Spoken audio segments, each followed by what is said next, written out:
জুলাই গণহত্যার মানবতাবিরোধী অপরাধের এই মামলায় শেখ হাসিনা, সাবেক স্বরাষ্ট্রমন্ত্রী আসাদুজ্জামান খান কামাল ও সাবেক আইজিপি চৌধুরী আবদুল্লাহ আল মামুনের বিরুদ্ধে গত ১০ জুলাই অভিযোগ গঠন করে বিচার শুরুর আদেশ দেন আন্তর্জাতিক অপরাধ ট্রাইব্যুনাল ১। এ মামলায় দোষ স্বীকার করে ঘটনার সত্যতা উদ্ঘাটনে রাজসাক্ষী হতে চৌধুরী আবদুল্লাহ আল মামুনের আবেদন মঞ্জুর করেন ট্রাইব্যুনাল।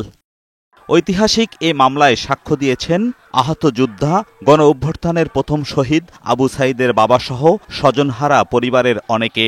এছাড়া স্টার উইটনেস হিসেবে সাক্ষী দিয়েছেন জাতীয় নাগরিক পার্টির আহ্বায়ক ও জুলাই আন্দোলনের নেতৃত্ব দেওয়া নাহিদ ইসলাম এবং আমার দেশ পত্রিকার সম্পাদক ড মাহমুদুর রহমান সহ ৫৪ জন সাক্ষী।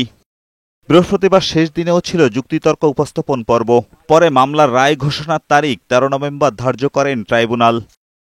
অ্যাটর্নি জেনারেলের বক্তব্য উপস্থাপনের মধ্য দিয়ে শেষ হয় এই মামলার যুক্তিতর্ক। এ সময় তিনি বলেন, গণহত্যার বিচার না হলে জুলাই শহীদ আর আহতদের প্রতি অবিচার করা হবে।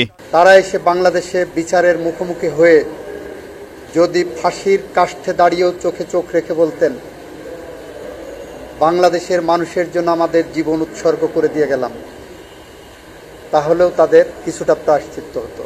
চিফ প্রসিকিউটর বলেন, ট্রাইব্যুনালে সন্দেহাতীতভাবে শেখ হাসিনা সহ অন্য আসামিদের অভিযোগ প্রমাণিত হয়েছে। যে কোনো আদালতে যদি আপনি এই এভিডেন্সগুলো তুলে ধরেন, তাহলে এই অপরাধীদের অপরাধ সুস্পষ্টভাবে প্রমাণিত হবে। আমরা লাইভ উইটনেস এনেছি, ডিজিটাল এভিডেন্স এনেছি।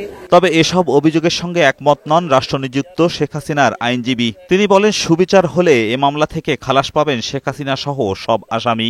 রাষ্ট্রপক্ষ সন্দেহাতীতভাবে আমার আসামি সাবেক প্রধানমন্ত্রী শেখ হাসিনা এবং সাবেক স্বরাষ্ট্রমন্ত্রী আসাদুজ্জামান খান কামাল তাদের বিরুদ্ধে মামলা প্রমাণ করতে সক্ষম হন নাই। এদিন শুনানিতে কথা বলেন ট্রাইব্যুনালের চেয়ারম্যান।